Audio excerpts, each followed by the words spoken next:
This is Art History with Kenneth on the KJL Podcast Channel, a series where timeless masterpieces are brought to life through the lens of artist and host, Kenneth J. Lewis Sr. Each episode takes viewers on a visual and historical journey, uncovering the stories, styles, and significance behind the world's most influential artists and art movements. From bold brushstrokes to revolutionary ideas, this is where the past meets creative perspective. The journey begins now.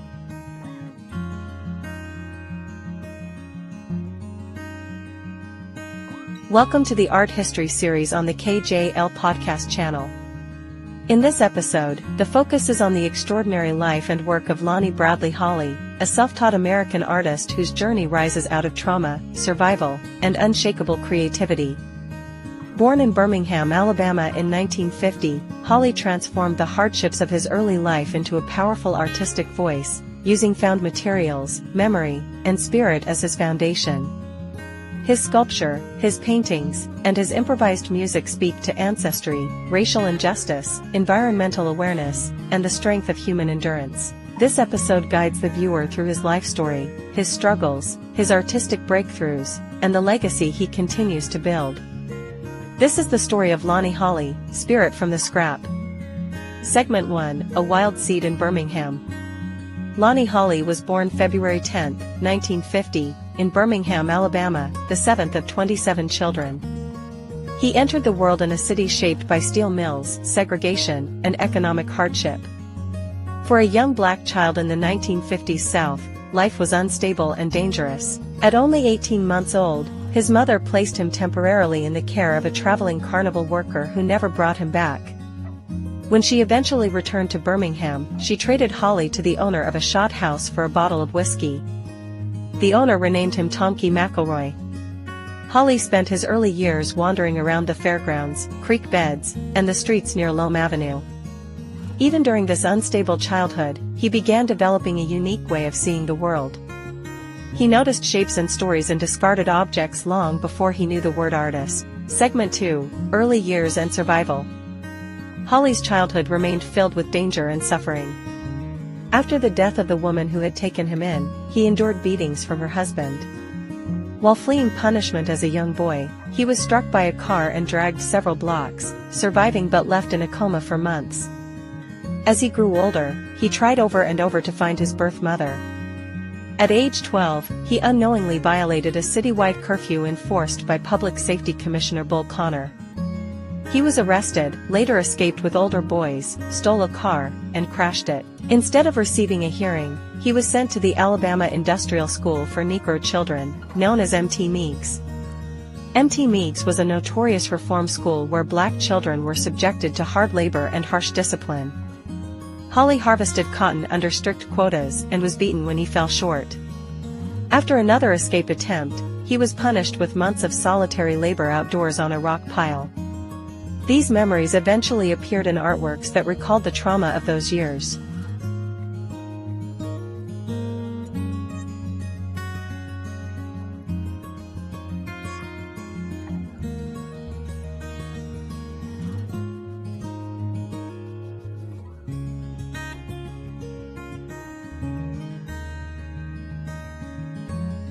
His grandmother eventually secured his release, restored his birth name, and reunited him with family. By the time he returned home, the harsh realities of his childhood had already shaped his understanding of the world.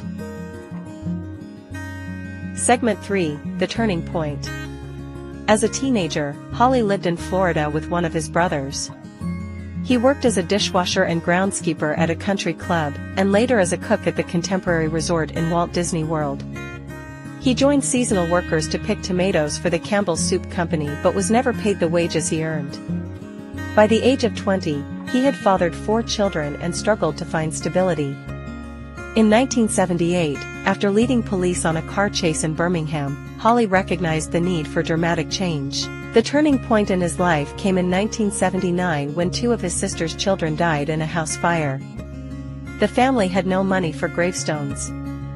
Holley collected discarded sandlike casting material from the local foundries and carved 2 grave markers by hand. These carvings were his first works of art.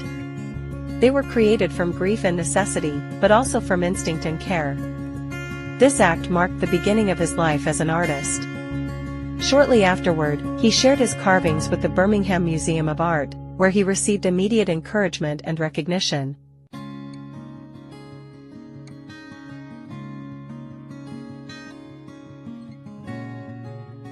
Segment 4: Art Practice and Themes.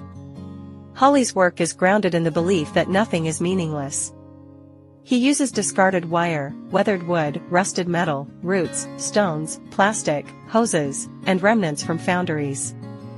His sculptures and assemblages transform these abandoned materials into layered narratives of personal struggle, history, and spiritual connection. His themes include ancestry, enslavement, segregation, environmental disaster, death, renewal, and the resilience of the human soul. A number of works directly reference his own experiences. Blood on the Rock Pile recalls his punishment at Mt. Meeks. Him and Her Hold the Root pays tribute to his grandparents and ancestral grounding. The Fifth Child Burning references the 1963 bombing of the 16th Street Baptist Church. In the early 1980s, Holley traveled to local schools to demonstrate stone carving. Students called him the Sandman, a name that followed him into his early career. Around this time, he began developing his vast art environment near his family home, describing it as 1 square acre of art. His work eventually became central to what is now known as the Birmingham Bessemer School of Art, alongside major Alabama artists such as Thornton Dial, Ronald Lockett, and Joe Minter. Segment 5: Challenge and Persistence. Holley's growing reputation caught the attention of art collector William Arnett in the mid-1980s. Arnett recognized his talent and introduced his work to museums, scholars, and curators. This relationship helped elevate Holley's art to national prominence. But in 1996, Holley's entire art environment in Birmingham was condemned as part of the airport expansion project. Initially offered a small sum for his property, he fought for fair compensation and received $165,000. Nevertheless, his life's work on that land was demolished. Holley moved to Harpsville, Alabama, where he continued building large-scale sculpture environments. Later, he relocated to Atlanta, where he rebuilt his creative space again. Despite the destruction and constant instability, Holley continued to produce work with the same passion and intensity. His creativity proved more durable than the obstacles placed in his way. Segment 6: Expansion into Sound. Holley is also a musician whose sound reflects the same improvisational, layered, and emotional style found in his visual art. Encouraged by Matt Arnett, he began recording music in the 1990s, capturing ideas and memories on cassette tapes. His music blends elements of gospel, blues, jazz, folk, electronic sound, and spoken word storytelling. It is intuitive and spiritual, shaped by the events of his life and his connection to memory and history. His debut album, Just Before Music, was released in 2012. He continued with albums such as MITH in 2018, Oh Me Oh My in 2023, and Tonki in 2025, reclaiming the childhood nickname that once represented hardship and transforming it into a symbol of empowerment. Holley's music, like his sculpture, is a continuous expression of resilience, emotion, and truth. Segment 7: Recognition and Exhibitions. Lonnie Holley's artwork has been exhibited nationally and internationally. His solo exhibitions have appeared at the Halsey Institute of Contemporary Art, the Parrish Art Museum, the Museum of Contemporary Art North Miami, and the Camden Art Center in London. His work is held in major permanent collections including the Metropolitan Museum of Art, the Whitney Museum of American Art, the National Gallery of Art, the Los Angeles County Museum of Art, the Smithsonian American Art Museum, the Birmingham Museum of Art, the High Museum of Art.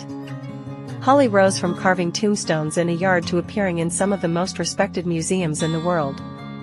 His journey is one of the most remarkable in contemporary American art. Segment 8, Message and Meaning. Holley's work carries a message of transformation, empathy, and spiritual responsibility. He believes that discarded objects, like discarded people, still hold value and deserve recognition. His themes address personal suffering, racial injustice, segregation, environmental concerns, ancestral memory, and renewal. For Holley, art has always been a tool for healing, remembrance, and testimony. Every object carries a story. Every material contains history. And every work expresses a connection between past and present.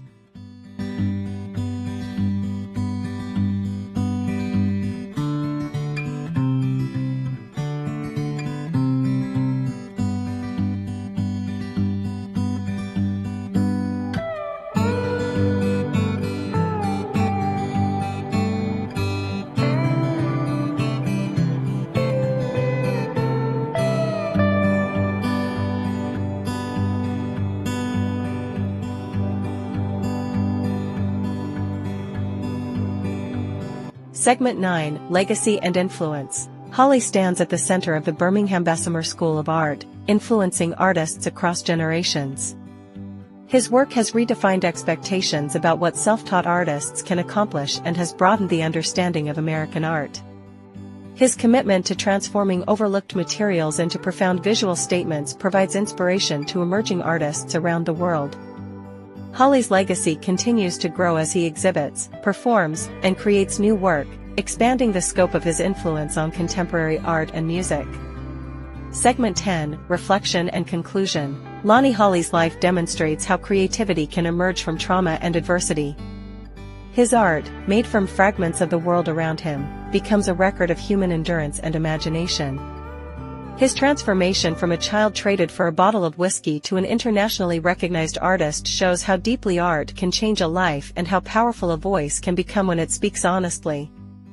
Holley's work stands as a reminder that broken pieces can form something meaningful, and that even the most overlooked materials can become vessels of spirit, memory, and beauty.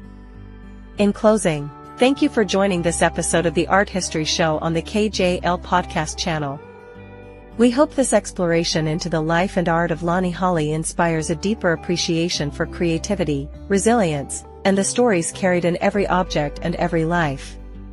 For more episodes, be sure to subscribe and continue the journey into the artists who shaped culture, history, and imagination. Thank you for watching Art History with Kenneth on the KJL Podcast Channel. If this episode inspired, informed, or intrigued you, be sure to like, share, and subscribe for more. Kenneth J. Lewis Sr. returns every other week with more captivating stories from the art world, exploring the legends, the techniques, and the timeless works that continue to shape our creative world. Until the next brushstroke in history, keep watching, keep wondering, and keep the art alive.